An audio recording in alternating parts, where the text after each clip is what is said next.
حضرت ابو ہریرہ رضی اللہ عنہ سے روایت ہے کہ ہم نبی اکرم صلی اللہ علیہ وسلم کے پاس بیٹھے تھے کہ ایک صحابی آئے اور کہنے لگے یا رسول اللہ صلی اللہ علیہ وسلم میں ہلاک ہو گیا۔ نبی اکرم صلی اللہ علیہ وسلم نے پوچھا کیا بات ہے؟ اس نے کہا میں روزے کی حالت میں بیوی سے صحبت کر بیٹھا ہوں۔ رسول اللہ صلی اللہ علیہ وسلم نے پوچھا کیا تو ایک غلام آزاد کر سکتا ہے؟ اس نے کہا نہیں۔ نبی اکرم صلی اللہ علیہ وسلم نے پھر دریافت کیا کیا 2 ماہ کے مسلسل روزے رکھ سکتے ہو؟ اس نے کہا نہیں۔ نبی اکرم صلی اللہ علیہ وسلم نے پھر پوچھا کیا 60 مسکینوں کو کھانا کھلا سکتے ہو؟ اس نے عرض کیا نہیں۔ نبی اکرم صلی اللہ علیہ وسلم نے فرمایا اچھا بیٹھ جاؤ۔ نبی اکرم صلی اللہ علیہ وسلم تھوڑی دیر رکے۔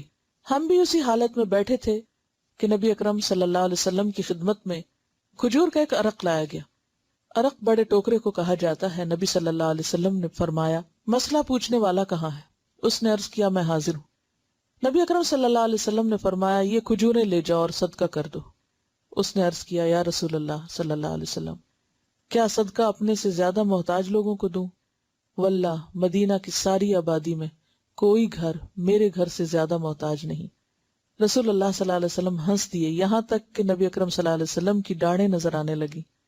نبی اکرم صلی اللہ علیہ وسلم نے فرمایا اچھا جاؤ اپنے گھر والوں کو ہی کھلا دو۔ اسے بخاری اور مسلم نے روایت کیا ہے۔ یہ ہے اسلام کا حسن اور اسلام کی رعایت۔ اب اس میں آپ دیکھیے کہ جو بات پتہ چل رہی ہے وہ یہ ہے کہ انسانی کمزوری یا انسانی بھول چوک کی وجہ سے اگر انسان سے ایسا کوئی گناہ ہو جائے تو پھر اس کا کفارہ ادا کرے، اور کفارے میں کیا ہے؟ غلام آزاد۔ اگر غلام نہیں تو پھر اس کے بعد 2 ماہ کے روزے۔ اور اس میں انسان یہ نہیں کہ مستی سے صرف کہ نہیں مجھ سے روزے نہیں رکھے جاتے، نہیں، یہ دیکھا جائے گا کہ اس کی صحت اور اس کی جسمانی حالت کیسی ہے۔ اگر کوئی 1 مہینہ رمضان کے روزے رکھ سکتا ہے تو وہ 2 بھی رکھ سکتا ہے۔ تو یعنی جو شخص رمضان کے روزے رکھ لے تو پھر اس کا مطلب یہ ہے کہ وہ اس قابل ہے۔ اور اگر کوئی بیمار ہے یا معذور ہے اور وہ روزے نہیں رکھ سکتا تو پھر وہ 60 مسکینوں کو کھانا کھلائے گا۔ اور اگر کوئی غریب ہے اور وہ نہیں کھلا سکتا تو پھر اس کو کچھ دیا جائے گا کہ وہ آگے کسی کو کھلا سکے۔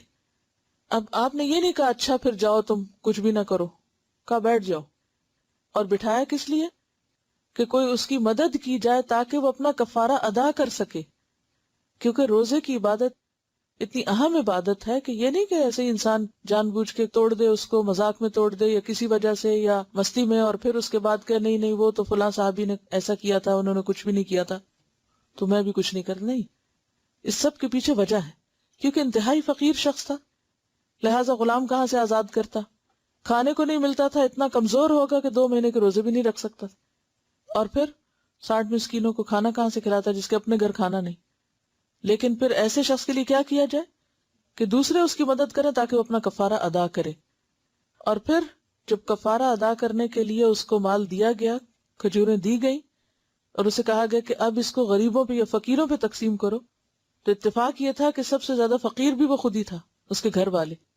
تو پھر آپ صلی اللہ علیہ وسلم نے اس کے گھر والوں کے لیے ہی وہ کھجوریں، یعنی کفارت اس مرد کو خود دینا تھا نا، فقیر بچے تھے یا گھر والے تھے، تو اس لیے اسی کے گھر والوں کو وہ کفارے کا مال دلوا دیا گیا۔